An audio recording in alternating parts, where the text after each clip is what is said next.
कक्षा 12वीं विषय लेखा शास्त्र भाग ए इकाई 1 से अध्याय 4 साझेदारी का पुनर्गठन, नए साझेदार का प्रवेश।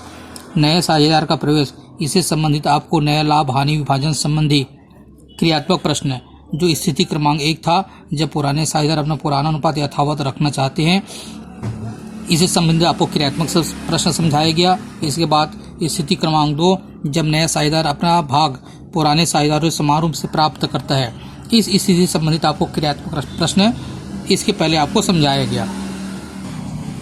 आज आपके लिए स्थिति क्रमांक 3 है, जब नया साझेदार अपने लाभ का भाग पुराने साझेदारों से निश्चित अनुपात में प्राप्त करता है। अर्थात जब नए साझेदार को शामिल किया जाता है तो एक निश्चित अनुपात में उनको लाभ का हिस्सा दिया जाता है। तो इस प्रकार से यदि स्थिति है तब हम किस प्रकार से नए अनुपात की गणना करेंगे, इसके संबंध में आपको जानकारी देंगे। इससे संबंधित यहाँ पर एक क्रियात्मक प्रश्न दिखाई दे रहा है। आज और कल 7:3 के अनुपात में लाभ हानि का विभाजन करने वाले साझेदार हैं। नया साझेदार परसों नया साझेदार है, इसे शामिल किया गया। तो आज ने अपने भाग का 1/7 भाग, यहीं पर पॉइंट है और इस बात को आपको विशेष ध्यान रखना है, अपने भाग का 1/7 भाग तथा कल ने अपने भाग का 1/3 भाग परसों को दिया। नया अनुपात क्या होगा, इस प्रकार से हमारे प्रश्न दिया गया है। और जो स्थिति है एक निश्चित अनुपात में प्राप्त करते हैं, अर्थात यहाँ पर देखते हैं आज ने 1/7 दिया अपने भाग का, तो कल ने अपने भाग का 1/3 हिस्सा परसों के पक्ष में समर्पित किया। तो हम कैसे नया अनुपात ज्ञात करेंगे, इस पर आपको विशेष ध्यान रखना है। इसे हम इस प्रकार से हल करेंगे। यहाँ पर देख लेते हैं, 2 साझेदार है आज और कल। आज को हम अंग्रेजी के कैपिटल लेटर ए से संकेत कर लेते हैं और कल को के से संकेत करते हैं। यहाँ पर 7:3 इनका हिस्सा है, अर्थात 7/10, 7 और 3 10 ए का हिस्सा है और कल का हिस्सा है के का हिस्सा है 3/10। यहाँ पर नया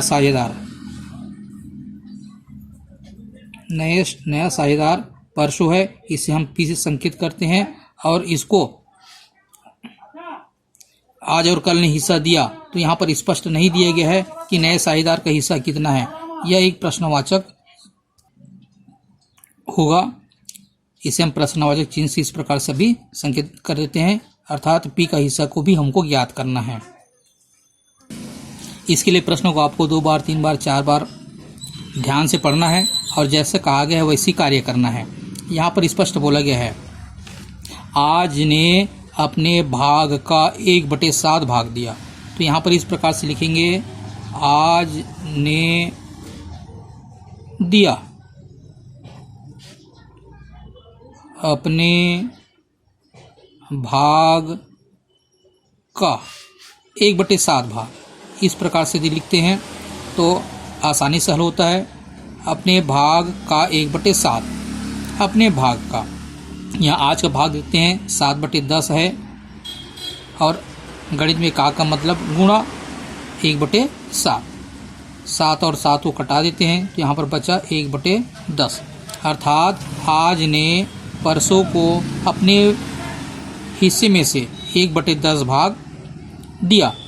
यदि हम 1/7 बोले तो अपने भाग का अर्थात गुणा निकालते हैं तब निकलता है 1/10 भाग, अर्थात ए ने अपने भाग में से 1/10 भाग परसों को दिया, अर्थात पी को दिया। इसी प्रकार हम लिखते हैं यहाँ पर कल, अर्थात के ने दिया अपने भाग का, यहाँ पर लिखा है 1/3 भाग, तो यहाँ पर लिखेंगे हम 1/3।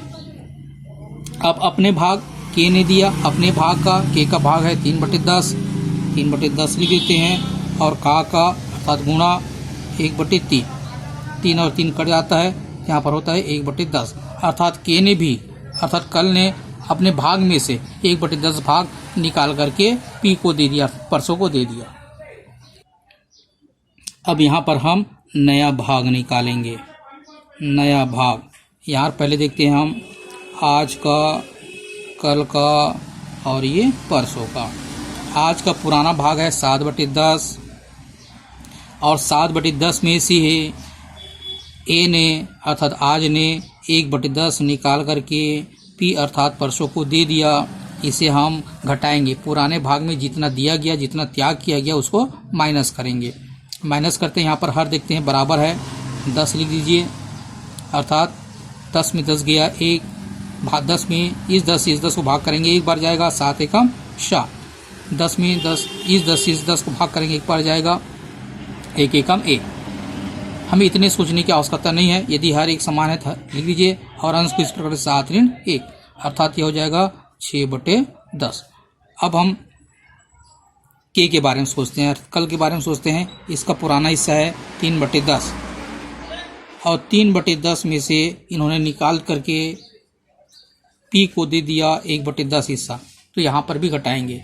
इनके जो पुराना भाग है उसमें जितना त्याग किया गया उसको माइनस करेंगे। यहाँ पर देखते हैं हर एक समान है, लिख दीजिए 10, 3 ऋण 1 अर्थात 2/10। अब यहाँ पर पी अर्थात परसों का हिस्सा देखते हैं। ए ने दिया 1/10, के ने दिया 1/10, अर्थात दोनों को जोड़ देते हैं, 1/10 धन 1/10, क्योंकि ए ने अपने भाग में से 1/10 दिया और के ने भी अपने भाग में से निकाल कर 1/10 दिया, दोनों को जोड़ देंगे तो यह पी का मान हो जाएगा, पी का भाग हो जाएगा।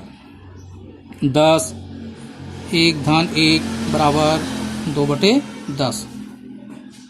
इस प्रकार से देखते हैं तीनों का हर एक समान हो गया, 6/10 2/10 2/10। यहाँ पर लिखेंगे नया अनुपात, ए अनुपात के अनुपात पी, आज कल और परसों इनका हिस्सा हो गया 6/10 अनुपात 2/10 अनुपात 2/10। सभी का हर एक समान है, हर को हटा देते हैं तो 6:2:2, या यह तीनों संख्या 2 से भाग चला जाएगा, 2 तिया 6 अनुपात 2 एकम 2 अनुपात 2 एकम 2। इस प्रकार से 3:1:1 यह नया अनुपात होगा, अर्थात पुराने साझेदार ए और के आज और कल थे, ये पहले 7:3 में लाभ विभाजन करते थे। जब परसों नया साझेदार आया पी अर्थात नया साझेदार आया, तो नया साझेदार आया तो इनको दोनों मिलाकर के 1/10 और 1/10 मिलाकर के 2/10 हिस्सा दिया गया। अब तीनों साझेदारों का लाभ विभाजन अनुपात 3:1 होगा, यह नया अनुपात होगा और यही हमारा आंसर है। इस प्रकार से आप जब नया साझेदार अपने लाभ का भाग पुराने साझेदारों से एक निश्चित अनुपात में प्राप्त करता है, यदि ऐसी स्थिति है तो इस प्रकार से आप प्रश्न को हल करके नया अनुपात की गणना कर सकते हैं।